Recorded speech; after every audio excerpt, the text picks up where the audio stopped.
Inflation is there to kill your resources, to kill your grind. Yeah. Food scarcity is there to frustrate you. Yeah. And you can actually tackle these two things by doing just one single thing. And most people say, agriculture is very expensive, or victory, agriculture is this expensive, agriculture is that expensive. How do we engage in agriculture without going broke? Hello friends, and welcome to another episode of the AgriCapitalist Podcast, where we talk about hidden treasures in plain sight. And it has been an amazing journey, honestly. I am so grateful to God and to the viewers who have made it possible, for us to be here and still active, still relevant. Because some months back, here's a quick story. I never imagined myself doing any of this. I've been talking about real estate.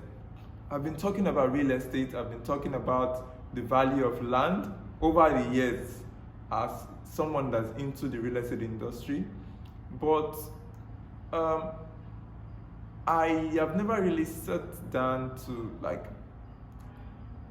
imagine myself talking about agriculture the way I'm talking about agriculture, because I realized the single truth that we can build all the houses. I mean, we've had a lot of structures, yeah. So we are not new to structures anymore, but we are all suffering from one single challenge, and that is inflation, yeah, on one hand, and then food scarcity on the other hand, yeah. So there is inflation killing our currency, destroying our hustle, frustrating our grind, and then there is food scarcity.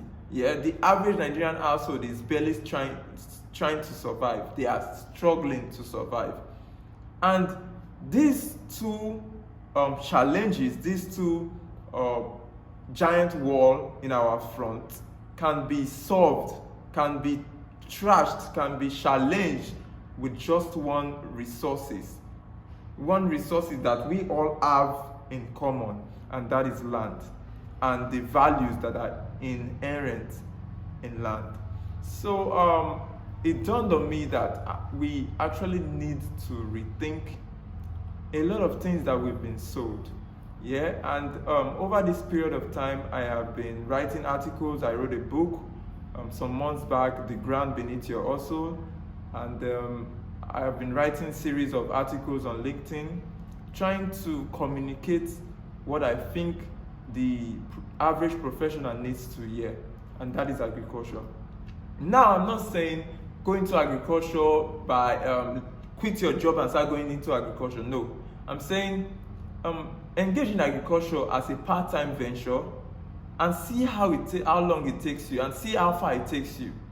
Not just quitting your job now and engaging in agriculture. No, let's not rush it.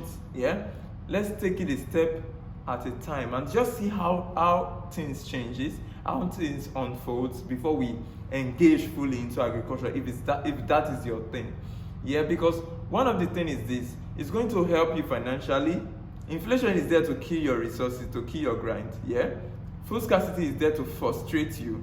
Yeah, and you can actually tackle these two things by doing just one single thing, and that is having an agri-venture running while you are hustling, while you are doing your active engagement, sort of. Yeah. So over the period of time, I've been talking about it, and that has led me to having a YouTube channel, and now we are doing a podcast. Yeah, and most people I have been talking to relating to agriculture, they all come back with a single need, and that is financing. Most people say, agriculture is very expensive, or victory, agriculture is this expensive, agriculture is that expensive. How do we engage in agriculture without going broke? Yeah, and that is a major concern. Agriculture is a good thing. We want to go into agriculture. I have tried in my own small capacity to communicate the value of agriculture for the average Nigerian professional, African professional. But then people will be like, but agriculture is a very expensive venture to engage in. And that is true. If we are considering agriculture that is going to revolutionize our society, it's not cheap. It is very expensive. But at the same time, it is possible. And that should be what should be registered in our hearts. The fact that it is possible, because people have done it countless of times. Yeah, it's just not on our radar yet until a guy like me is on TV or on your screen trying to explain how possible it is for you to do it. And I think a major problem we have as a people is this: we've been sold a lot of lies. We've been sold the lie of engaging in a solo venture. Yeah, this solo administrator, this guy struggling, grinding, trying to figure things out for himself. Yeah, they've successfully painted that picture for us to see that, oh, the grind is amplified when you are, the victory is amplified when you are doing it on your own. But that is not true. That is not true, because when you are engaging in a venture, an enterprise, when you are trying to build a small business from the ground up, my brothers and sisters, it is serious work. You can doubt me. You can say victory is saying a lie, victory is doing this and that.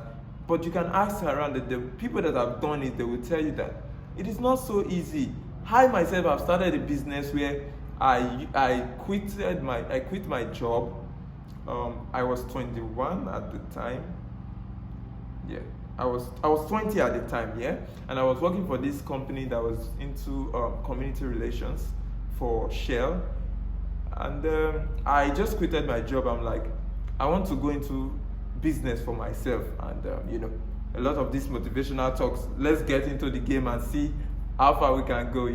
But I was really, really disappointed.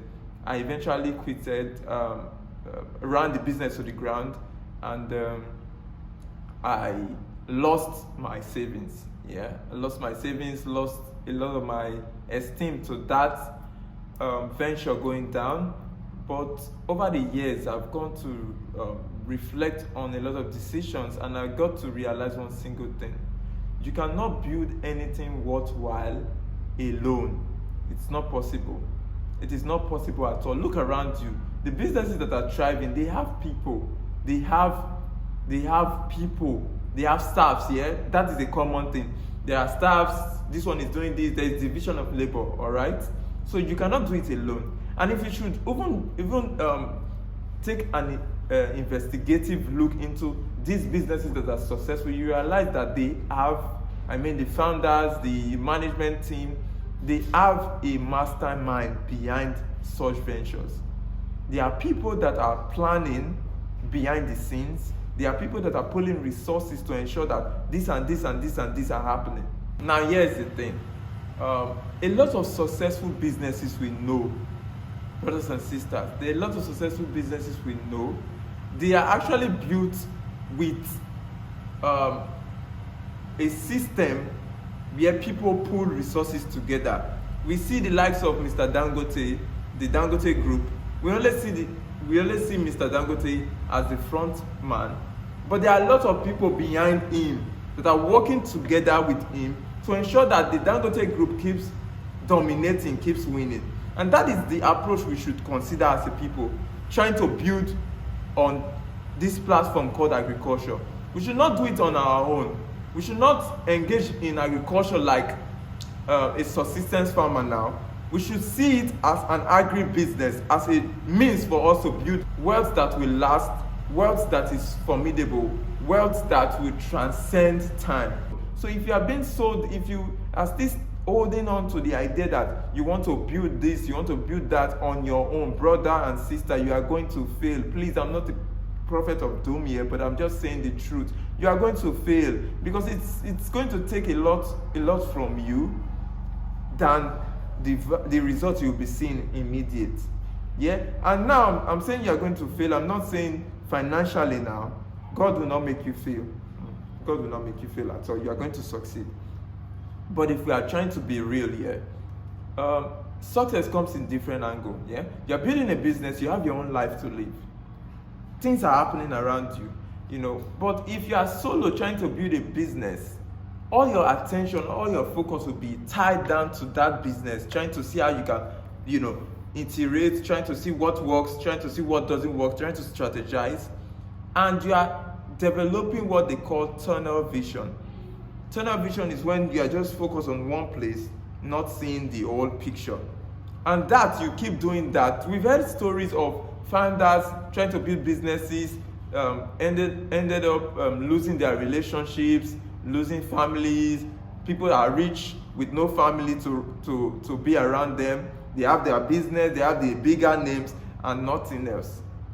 Yeah, so today's episode is actually meant to tackle that, because it is my earnest wish that we as a people will build thriving industries, thriving businesses. It is a great picture to have. We build thriving businesses, at the same time building a community around us that is thriving, not an isolated one. Yeah, so that is the essence of today's episode, the real wealth hack for agripreneurs. Yeah, like I was saying some minutes ago, that agriculture is not cheap, especially the one that we need for wealth creation as a people. It is not a cheap one, it is expensive. And the only way you can achieve that is by pooling resources with like minds like you. Assuming this, now imagine this.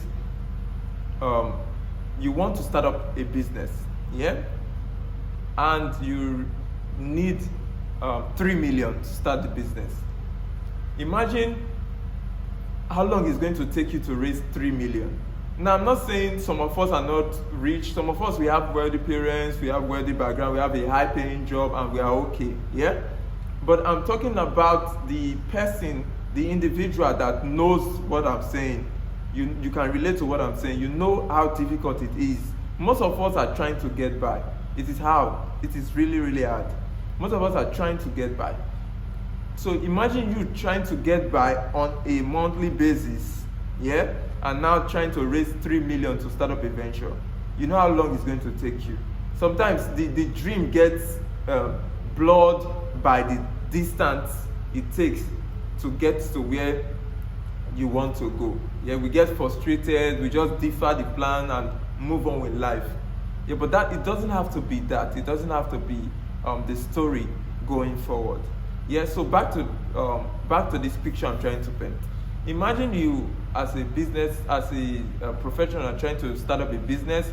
You are looking for 3 million naira or whatever currency you are using, and the time is going to take you, the people you are going to ask from, stuff like that. But imagine you at the same time look for 9 others, making it 10, everybody contributing 300,000.